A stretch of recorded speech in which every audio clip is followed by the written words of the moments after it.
Automatically create ആവുന്ന landing pages ആണ് നമ്മുടെ പ്രോഗ്രാമാറ്റിക് എസ്ഇഒയിലുള്ളത്. അതായത് ഒരു ഫിക്സ്ഡ് ടെംപ്ലേറ്റും ഫിക്സ്ഡ് ഡിസൈനും ആയിരിക്കും, അതിനകത്തുള്ള കണ്ടൻസ് മാത്രം ചേഞ്ച് ആവുക.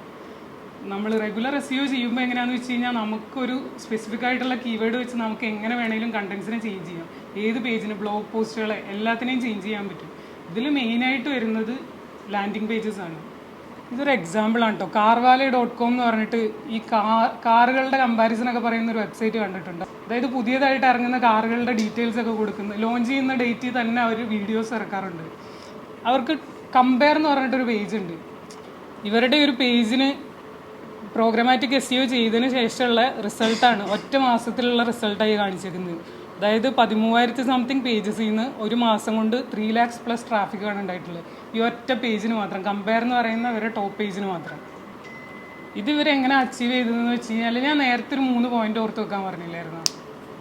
മെയിൻ കമ്പോണൻസ്, കോമ്പറ്റീറ്റീവ്സിനെ റിസർച്ച് ചെയ്യാന്ന് പറയുന്നത് മെയിൻ പോയിന്റാണ്. പിന്നെ long tile keywords, template, user experience important ആയിട്ടുള്ള പോയിന്റാണ് കേട്ടോ. ഇത് നമുക്ക് ഇവരുടെ വെബ്സൈറ്റിൽ ഒന്ന് ബ്രേക്ക് ഡൗൺ ചെയ്ത് നോക്കാം.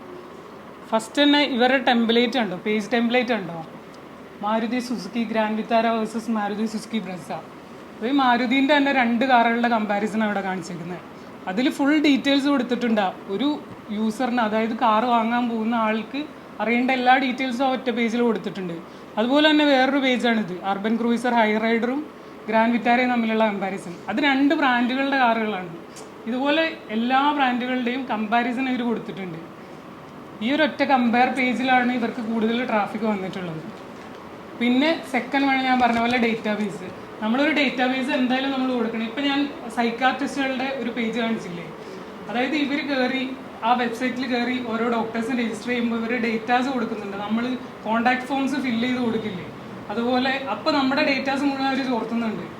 അപ്പോൾ നമ്മളൊരു വെബ്സൈറ്റിൽ കയറി നമ്മുടെ ഡേറ്റാസ് മുഴുവൻ ഒരു കോൺടാക്ട് ഫോമിൽ അടിച്ചു കൊടുത്തി നമ്മുടെ ഡേറ്റാസ് ഒക്കെ കിട്ടി. ഇതുപോലെ കുറേ ഇൻപുട്ട് ആ വെബ്സൈറ്റിന് കിട്ടാണ്. ഇത് വെച്ചിട്ടാണ് ഇവർ ലാൻഡിംഗ് പേജസ് ക്രിയേറ്റ് ചെയ്യുന്നത്.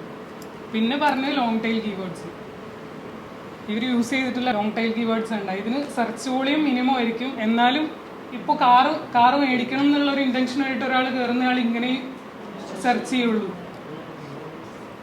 അപ്പോൾ ഈ PSEO ചെയ്യുന്ന പ്രോഗ്രാമാറ്റിക് എസ്ഇഒ എന്ന് പറയുന്നത് ഈ 3 കമ്പോണൻസിൻ്റെയും ഒരു ഇൻറ്റിഗ്രേഷനാണ്. അതായത് ടെംപ്ലേറ്റ്, നല്ലൊരു ടെംപ്ലേറ്റ്, എല്ലാ പേജിനും ആ ടെംപ്ലേറ്റ് തന്നെയായിരിക്കും. ഓട്ടോമാറ്റിക്കലി ക്രിയേറ്റ് ചെയ്യുന്ന പേജ് ആണെങ്കിലും എല്ലാ പേജിനും ഒരേ ഡിസൈനും ഒരേ ടെംപ്ലേറ്റും ആയിരിക്കും. അല്ല കണ്ടൻസ് മാത്രമായിരിക്കും. ഇത് ഫുൾ ഓട്ടോമാറ്റിക്കായിട്ട് ചെയ്യുന്ന പരിപാടിയാണ്. ഇതാ കാർവാലേൻ്റെ ട്രാഫിക് കൂടിയതിൻ്റെ ഒരു എക്സാമ്പിൾ കാണിച്ചേക്കുന്ന കേട്ടോ.